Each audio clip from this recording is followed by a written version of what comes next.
Well, today we are wrapping up a series that we've been doing called Love, Dates, and Heartbreaks. And I hope, like I have, that you found this series to be helpful and really maybe transformational towards your love life.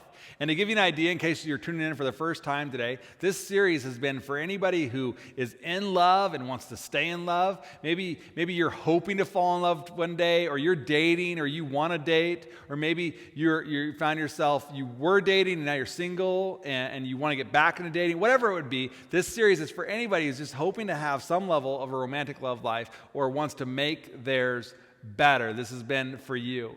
And as we started this whole thing, we talked about two different relationship myths that we actually kind of naturally tend to buy into and believe, and maybe we don't even know it's happening. We talked about the right person myth, this idea that once I just find the right person, everything's going to be all right, including me, right? That the right person makes everything right, which we now know is a myth, and we need to help kind of steer ourselves away from that. The second myth was the promise myth. The idea that promise can replace the need for preparation. That I don't need to prepare for relationships. It's fascinating because preparation makes sense like in every area of life. Like for work, we prepare. For academics, we prepare. For our finances, we prepare. But we get this idea that in relationships, all I need is a good promise and maybe throw a good party, the reception, and then we're headed off into our happily ever after, that the future is bright, but that our promise cannot replace the need for preparation. So that's a myth. And then we looked at Jesus' New Testament command, his new brand command. He makes this new covenant command that he tells anyone who's to follow him. And he really gives us this insight that's incredible on how we are to truly love those around us. And he says it like this, and he's saying, hey, this is what love should look like. He says, my command is this: to love each other as I have loved you. So don't love the way you've experienced love in the past. Don't love even the way that you want to be loved. Here's the standard: to love as I have loved. And if this right here, if this is all we had, that's all we need. Because this statement is so packed, because shortly after Jesus makes this statement, it's not long before he's eventually taken to the cross and he dies and he lays down his life on a cross because of his love for people, but not just for the love of his friends. He does it because he loves even his enemies. This love is extended to the entire world. And then it's not even just the kind of love that says do unto others, you'd have them do unto you. It's better than that. That we're to love people the way that God has loved us, demonstrated through Christ. That's the kind of love. And the thing is, in relationships, in a marriage, or when two people can get a hold of something like this and they can model this kind of love, I mean, it's incredible. It's amazing what can happen in your relationship. But after this, then, in the New Testament church, there's one specific figure, the Apostle Paul, who he comes along and he actually kind of teases this out for us. He explains it in more detail. He gives us examples of what love looks like. He gives us what we called the fine print on love. And if you remember from those weeks, that the fine print will make you what? The fine print will make you fine. Yeah. Because what happens is that the better we are at loving others, the more lovable we become. And so Paul gives us the fine print on love. And if you've missed a week and you haven't already gone back and rewatched or watched one of them, and I encourage you to do so. I really think these are game changers. These are transformational towards our love life. And I bet you've got a friend, a colleague, a brother, a sister, a mom, a grandma, someone that would benefit from watching this as well. And so I'd encourage you to tag someone or to send it to them, send them the link, and share this with others as well. Today, I want to talk about dating. And this could be for single people that are dating. This could be for married people that are still wanting to have a dating life, a regular interaction with each other, which I hope that's you if you're married. And so today we're going to talk about dating. Today specifically, we're going to talk about the Groundhog Date. The Groundhog Date. Now this means, this is referring to the kind of date that this date feels just like last date, and that date felt kind of just like the date before that, right? If you've seen the movie Groundhog Day, you know what we're talking about here. But maybe you're watching this and you're too young and you haven't seen Groundhog Day. So here's for you. Maybe you'll better understand it by using the definition from the highly acclaimed, highly accredited website urbandictionary.com. Okay, so this is for you. Here's the definition for there. When someone seems to go on the same date over and over again with either the same person or with different people. That's the Groundhog Date. Or a date that is a total replay of previous, pointless, forgettable dates. The Groundhog Date. Here it is in a sentence, okay? It was a Groundhog Date again with George last night. Dinner and drinks. I'm getting kind of sick of this routine. Right? Have you ever felt like that? Have you ever felt like your dating life it's lost its sizzle, right? It's not fun. It's not exciting anymore. There's nothing new. There's nothing exciting with it. And maybe it's not the date itself. Maybe it's the person you're dating is starting to feel a lot like the last person you dated. That your relationships, they almost seem to have this pattern to them. They start off exciting, they start off fun, and then over time they end up dumb, and then you're eventually done, right? You're out. And they have this pattern that this relationship looks just like last one. And maybe for you, your relationship, they often end in a train wreck, right? And it's always their fault. It's never your fault, I'm sure. It's always, but there's a pattern to them. And so we're going to talk for a few minutes here about how we can break the relational habits that are breaking you. Habits that are holding us back. How do we break the relational habits that cause you to think, man, this person I'm dating, this person I'm married to, I'm just not happy, I'm not content. And you know what? This week feels just like last week, and this month feels like last month, and this year feels like last year, and I don't know if this is ever going anywhere or getting better. It's just on a repeat cycle. Or another way to say this is we're going to talk about how to date in a different direction. How to date in a different direction. Because you know this, you're smart people here, and I've said this before as well because it's important here, is that direction determines your destination. Did you know that? Okay, direction determines your destination. It's so simple. If you move that way, you end up that way, right? And so direction, and think about this. It's direction, not that you meant well. It's not your intentions. It's not that you mean well, but it's your direction that determines your destination. It's your direction that will determine it. And if you're not happy with the results that you've been getting, perhaps it's time to realize that you got to move in a different direction. The challenge, of course, is for us that, and this is true in any area of life, but especially in relationships, the challenge is that it's difficult to change directions, right? It's difficult to course correct. And part of the problem is that we learn from the mistakes that we make in life, but we learn from the mistakes that we often make in the areas of life or the arenas of life that seem to matter the least, right? We learn from the mistakes in the areas of life that matter the least, but then we repeat the mistakes in the areas of life that seem to matter the most, right? Like, have you ever burnt popcorn, right? We don't like burnt popcorn. You burn popcorn, what do? Next time you cook popcorn, you turn the timer down, or you stand by the microwave, you pull it out early as soon as you hear it stop popping. Why? Because you don't want to burn popcorn. Or you order a Starbucks and it's piping hot and they hand it to you and you're thirsty, you want that coffee, that caffeine, and you take a big swig of it and instantly it burns your tongue, it burns your mouth. What do? You learn from that. These mistakes that you make, you learn from in areas of your life that really don't matter that much, but yet you learn from it so you don't repeat it. Have you ever put a door ding in the car next to you, or you set your alarm for PM instead of AM, right? Maybe back in the 90s you frosted your tips, right? You used to listen to Nickelback, or you've rooted for the Mariners in the last 10 years, right? These mistakes that we learn from that really don't matter that much in different areas of life. We learn from them real quick though, but in the areas that matter the most, it seems like we continue to repeat some of the same mistakes. Now, why is that? I think it has to do with the way that we think and the myths that we typically buy into.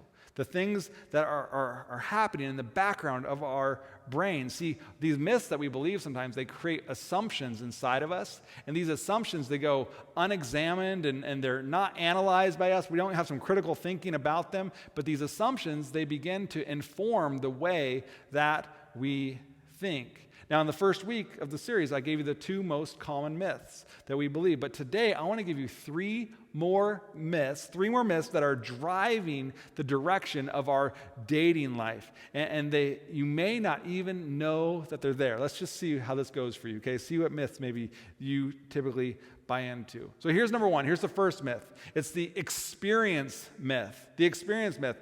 And again, these are the reason that we repeat mistakes in our relationships. The experience myth says this, experience will make me wiser. Experience will make me wiser. We've thought this, we've said this, we think this, but the reality is experience doesn't make you wiser.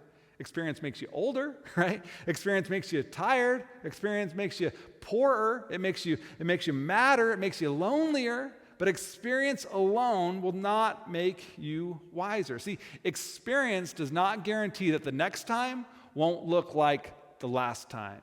Experience won't do that. But here's the truth in this, that evaluated experience makes me wiser. When we evaluate and learn from our experience. But in relationships, man, we just have a tendency to let our relationships go unchecked and unevaluated. And if we do evaluate them, they look like this. Like, well, I knew that was going to end bad. I mean, he's an idiot, right? Or I knew that was going to end bad. She's just crazy, right? That's our form of evaluation, and that doesn't work. What we're doing is we're actually, instead of evaluating and learning from, we're just putting blame on somebody else. Obviously, it was going to end bad, because they're a moron, right? Like that's not evaluation, though. And so evaluation, an evaluated experience will make us wiser. Now, that's myth number one. Myth number two is this. It's the know better myth.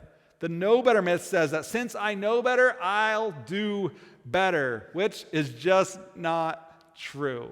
Right? As a parent of 3, we try to teach our kids to, we try to teach the difference between right and wrong. We try to teach them to be kind and not mean. We try to teach them to play nice and not hit. And sometimes they're great at it. They're great at it until they're not, right? Like every day at some point in our house, it's like all of a sudden WrestleMania 2K20 breaks out, and I've got one kid jumping off the couch onto the another, and that kid's crying while the other kid's going and grabbing a metal folding chair ready to like tap in, saying, I'm here. Like it's nuts. It's crazy. They don't always play nice, and they know better. And they know that I know that they know better, right? But they don't always do it. Just because we know better doesn't mean we will always do better.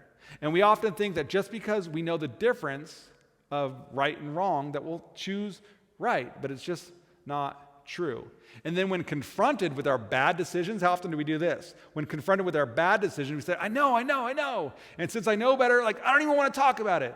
Or since I know better, I don't need to read that stupid book. Or since I know better, I don't need to go to church with you. I know better, and I won't do it again. But the truth is this, that to know better does not equal to do better. And so that's myth number 2. Myth number 3 is this. It's the time myth. The time myth.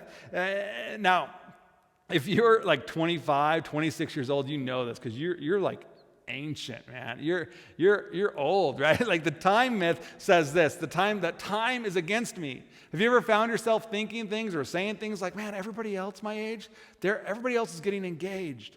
Everybody else is getting married. Everybody else has kids. My neighbor's on like their 3rd marriage. I can't even get to my 1st marriage, right? Time's against me. I'm not getting any younger, which is true, you're not. But it doesn't mean time's against you. Listen, when it comes to dating, this is fascinating. Here's what counselors actually, they say this is one of the hardest things to get across to people that have anxiety or worry or about their dating life, is that time is your friend. Time is your friend. And if you want to date, and you want to live, and you want to romance in a different direction, you got to recognize that time is on your side. Time is your friend. Sometimes you just need a break to rebalance yourself. Sometimes you need a break to gain perspective and to gain clarity. A lot of times we need a break because we need to work on me. You need to work on you. And time allows you to do so because here it is, in time you'll be able to hear things that you can't hear now. And in time, you'll be able to see things that you can't see now. And in time, and you don't like this one, okay, this was harder, you'll be able to own up to things you can't own now. You'll start to recognize your contribution to the problem, your contribution maybe to the failed relationships. We don't often actually think that we were part of the problem, right? We often, it was all him or it was all her, right? But with time, with a break, you'll start to realize that. See, without a break, without time, we just continue to blame. We continue to defer. We continue to push it on to them. But here's the truth, is that you can't blame your way into a better future. It can't always be their fault. You can't blame your way into a better future. And you see this all the time. Like, you've got friends where you would say, like, man, yeah, he's got to work through his stuff. He's never taken the time to deal with his stuff. Or she's never taken the time to deal with her past. And so without time, we often blame, and then we often blame, and we often blame. And what this does is it sets us up for this rinse and repeat cycle of dating. Welcome to the Groundhog Date, right? That's what blame does. Listen, if you don't want next time to look like the last time, then you've got to do something different in the meantime. Let me just put it on the screen here so we can read this together. If you don't want next time to look like the last time, do something different in the meantime. So what do we do? Well, glad you asked, because that's what I want to talk about, okay? I wanted to kind of just give you the one step. I'd say a simple step, but to be honest, it's more complicated, and it's different for every single one of us because our relationships are complicated. But it's a step that we can take that I think when it comes to dating, it points us in the right direction. Whether you're single and dating or married and dating, it points us in the direction that I think we actually want to go. Okay? And then after this, and in fact, after the talk, I want to provide a practical tool for you that you can use that will help you have some of the conversations that you should have, that will help you spark something in a date that you can have where you can converse back and forth, okay? It's just a tool. You can look for that after this. But right now, I just want to kind of provide that first step for you to date in a different direction, okay? Now, you got to know, it's not original with me. I didn't make this up. I stole it, okay? I stole it from the first century. This is old, okay? This is from the Apostle Paul, who was a leader in the first century. And see, Paul had put his trust in Jesus as Lord, and then he does something crazy. Paul then goes and he takes this message of Jesus, he takes this message of inclusion and love, and that all people are equal, that man, woman, and child, we're all on the same playing field, and that God is wanting to be in relationship with all of us, and he takes this to a non-Jewish world. Paul's a Jewish leader and takes us to a non-Jewish world. He showed up in a culture that was really unlike anything we can imagine here. I mean, it was a pagan culture. It was a pantheon of gods. There was a god for everything, this and that. And then Paul's taking this message to this Gentile, non-Jewish world that has idol worship, slave owning, might makes right culture. And it's incredible that because of Paul's message that they even listened to him. But they did. And Paul had to confront so many assumptions that needed to be abandoned by these people. The myths that people believed that formed assumptions, that informed their way of thinking, they didn't maybe even know they bought into, but they did. And Paul is trying to help course correct them and redirect their life. And he writes this document to Christians living in Rome. And what he's doing is he's helping provide them a way forward. And now we read this a couple millenniums removed, but yet it's still helping us provide a way forward, a better way. And so he says this in Romans 12, verse 1. He says, "Therefore, I urge you, brothers and sisters." And I like how he says urge here, because he's saying, hey, I get there might be some resistance. This might not be easy. It might not be natural, but I urge you. And he goes on and says, in view of God's mercy. He says, hey, in light of everything God has done for you, in light of what God thinks, God is for you. And because you know that, in view of God's mercy, God has invited you to call him your heavenly Father. In view of God's mercy. Okay, and then Paul's going to go on and he's going to make a big request here. He's going to make a big ask of those following Jesus in Rome here. He's basically going to ask them, hey, would you be willing to write a blank check for your life and offer it to God? He says it like this. He says, in view of God's mercy, to offer your bodies as a living sacrifice, holy and pleasing to God. And then he goes on with this short phrase, this is your true and proper worship. And I like this little phrase here because these words actually maybe could be better understood, that this is logical. This is the logical thing to do in light of what God has done for you, not because of what God could do for you in the future. It's not like God's a vending machine that if you put something in, you get something out, but in light of what God has already done, it's reasonable, it's logical for you to offer yourselves back to God, saying, God, I'm going to be a living sacrifice for you. I'm going to live my life for you. I'm going to live my life following you. It's the logical thing to do. And then he goes on and he says this in the next verse. He says, do not be conformed to the pattern of this world. Do not be conformed to the pattern of this world. Now, think of it in your relationships. If you don't want your relationship to look like all the other relationships, then stop doing your relationship like all the other relationships. If you're married and you don't want your marriage to look like all the other marriages, then quit doing your marriage like all the other married people do marriage. You have to do something different. So Paul's literally saying here, he says, do not be formed according to a pattern, according to a mold. Don't form yourself or allow yourself to be formed. In other words, he's saying it like this, like, don't be this guy. Okay, don't be a cookie cutter gingerbread man. Okay, sorry, I don't think there's gingerbread women out there, so we got the man here. But don't be this guy. Okay, he's saying, hey, I don't want you to be this guy. I want you to be not conformed, but he continues to say, but to be transformed. Or literally, it would mean to allow yourself to be transformed. So, do you want to be this guy? Do you want your relationship to look like every other relationship? Here's how it plays out in our culture. Guys are all the same. Guys are all the same. Guys are all the same. Or women just want a ring. Women just want a ring. Women just want a ring. You don't have to fit the mold of every other relationship. Paul says, don't live your life that way. There's a different way forward in every area of your life, but specifically in relationships. So here's the question. Again, do you want to be this guy?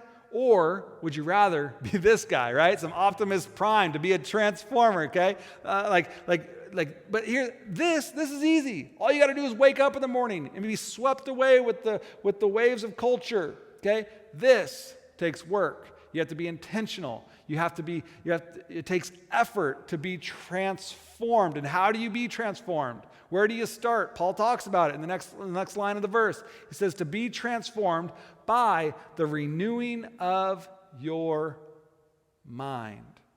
To allow your mind to be made new, to renew your mind, to be made new.